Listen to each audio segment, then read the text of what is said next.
বান্ধবী টান্ধবী আছে? এখন হয়নি, ভাবিচ্ছি করবো একটা। আচ্ছা, আমি কি তোমার সাথে ফ্রি মাইন্ডে কথা বলতে পারি? শিওর, আপনি তো বলেছি অনুমতি তো দেওয়া হচ্ছে। আচ্ছা ঠিক আছে, যদি ফ্রি মাইন্ডে কথা বলা যায় তাহলে আমি বলি, তুমি শোনো। তোমার বয়স কত? আর কত, 26 27? আচ্ছা, তাহলে তুমি আমার বড়। আচ্ছা, একটা মেয়ের যৌবন শুরু হয় কত বছর বয়সে, সেটা জানো? সর্ব এখনকার সিজনে হাইস গেলে 15 পার হওয়া লাগে না। আচ্ছা আচ্ছা, ছেলেদের? ছেলেদের তো আগে মোবাইল নামে তো কত জীবন বছরে নষ্ট। বলো, সেটা বলো, কত বছরে শুরু হয়, আমি সেটা জানতে চাচ্ছি, তুমি সেটা বলো। মাইন্ড করো কেন বলো? তুমি আগেই বলছো যে আমার সাথে ফ্রি ফ্রি মাইন্ডে কথা বলতে, বলো। হ্যাঁ, তা তো অবশ্যই 15 বছর। 15 বছর? গরিব শিল্পপতি পরে এসে আমি মনের মতো মানুষ পাইছি, আমি এরকম মানুষও চাইছি। শোনো, 15 বছর তো তাহলে তোমার এখন 26 বছর চলতেছে যেহেতু, তাহলে তোমার মিনিমাম 9 থেকে 10 বছর আগে তোমার যৌবন শুরু হয়ে গেছে। তো তুমি যে এখনো বিয়ে করোনি, তোমার কি রাতের বেলা একটু এতটুকু লাগে না, খারাপ লাগে না, শরীরে উত্তেজিত ভাব আসে না? বিষ বেদনা হয়। না, এই বিষ বেদনার কথা বলে দিছি না, যৌবনের চাহিদা উঠে না, যৌবন লাড়া দেয় না তোমার? অবশ্যই যাই। আচ্ছা, তোমার যখন যৌবন, চাহিদা পূরণ করার জন্য বাইরে পরিবেশ টাকার আছে। ওয়াও, তুমি বাইরের পরিবেশে যাও? কোথায় যাও বলো, কোথায় যাও সত্যি করে বলো? তুমি এত ভালো মানুষ, এত সত্যি কথা বলো, আমি তোমার মতো ভালো মানুষ এই বিজ্ঞ জগতে একটাও দেখিনি। মানুষ এখনকার খুব বড় মাদার চোদ, বুঝছো? সত্য কথা কইতে চায় না।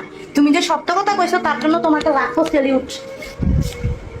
তাই নাকি? তো হ্যাঁ, তুমি কয়বার গেছো বলো, এদের সাথে তুমি কয়বার গেছো বলো? মাসের মধ্যে তো একদিন যেতে হয়। মাসের মধ্যে একদিন? তো তোমার রাতে কি পোষায়? টাকার দিকে, টাকা কামাই করবার আসছি, এটি তো খরচ করতে আসিনি, এটা হলো মনে চাইতে। আরে বুঝলাম তো, তুমি যে শারীরিক চাহিদা মিটাইতে যাও মানে, তো তোমার এই একবার চাহিদা কি পূরণ হয়? কয় মিনিট থাকতে পারো? ধরো ঘড়ি ধরেছিলাম, আধা ঘন্টা 40। আধা ঘন্টা 40 মিনিট? তুমি কি কোনো মেডিসিন খেয়ে যাও নাকি ন্যাচারাল ভাবে পারো বলো? ব্যাচেলার ভাবে। ও মাই গড, কিভাবে সম্ভব? আমার আমার তো মনে হয় যে দুনিয়ার কোনো ছেলে ন্যাচারালি ভাবে পারবে, এটা আমি বিলিভ করি না। আর তুমি গার্মেন্টসে চাকরি করো, যদি আজকে তুমি কোটিপতির ছেলে হইতা তাহলে ভাবতাম যে তুমি ফল ফ্রুট খাও, অনেক ভালো ভালো জিনিস খাও, ওই জন্য তোমার চাহিদাটা এত বেশি। ভালো এখন আর কিভাবে ভালো বলবো বলো? না না না, ভালো খালে কি সময় যায় তা তো না, ধৈর্য লাগে, সিস্টেম আছে, টয়লেটি আছে। আচ্ছা, এই পর্যন্ত তুমি হোটেলে যাই কয়টা মেয়েকে লাগাইছো সত্যি করে বলবো? আমি একটু কমাইন্ড করবো না, বলো। হ্যাঁ, কয়টা মেয়ে করছো, মানে এই পর্যন্ত হোটেলে যাই কয়টা মেয়ের সাথে করছো? কিন্তু গোনা নাই, জান গুনা তো আর থইট নেই। এটা মাসের মধ্যে এক আধ দিন, হয়তো একজনের কাছে গেলাম বেশি দিন, অন্যজনের কাছে গেলাম তারপরে তো না। আনুমানিক আনুমানিক কয়টা মেয়ের কাছে গেছো সেটা বলো? তাও আনুমানিক কয়টা, 20টার মতন হবে। ও মাই গড, তো তোমার কোনো এখনো ভাইরাস টাইরাস হয় নাই? তোমার ভাইরাস রোগে ধরে নাই? কেন, হেলমেট আছে তো। হেলমেট, ওইটা দিয়ে কি কোনো মজা পাও? আর মজা না পারলে কিছু করার নাই তো। ওইটা দিয়ে, ওই হেলমেট ইউজ করার চাইতে তো এমনি হ্যান্ডেলিং করা অনেক ভালো। হেলমেট ইউজ করতে কোনো মজা নাই। ওটা ওটা ওটা যদি হাত দিয়ে করি তাহলে ওটা পরবর্তী সমস্যা হবে।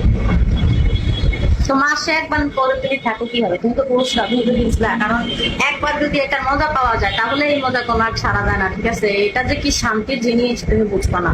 এই শান্তি মানুষের একবার মধ্যে পাইলে এই শান্তি থেকে কখনো আর সরে আসা যায় না, শোনা। এই শান্তি খুব ডেঞ্জারাস শান্তি, কিন্তু তুমি জানো না। মানুষের মানুষের মধ্যে একটা সিস্টেম আছে, কি একটা চিন্তা ভাবনা, চিন্তা না, ভাবনা কিছু চিন্তা করে। চিন্তা ভাবনা, না না, চিন্তা ভাবনা কোনো বিষয় না। শোনো, তোমার যদি পেটে খিদা না, লাগে, তুমি কিছু যদি তো মনে ভাবনা করো আছে। তুমি এখন এখন এক শোনো, মিনিট, শোনো। ওই প্রশ্নের উত্তর, ওই প্রশ্নের আচ্ছা, উত্তর তুমি, দিতে গেলে একটা ভাবনা ছাড়া কেউ কি কাজ করে পারে? এখন আচ্ছা আমি ঠিক আছে, যদি তুমি আমি এখন 10 শোনো, টাকা কামাই, আগে আমার কথা আমার শোনো। কথা শোনো, আমার কথা শোনো। তুমি এখন মোবাইলটা নিচা করে দূরে যেয়ে দাঁড়াও, আমি দেখো তুমি কতটুকু লম্বা লম্বা ছিল আমার।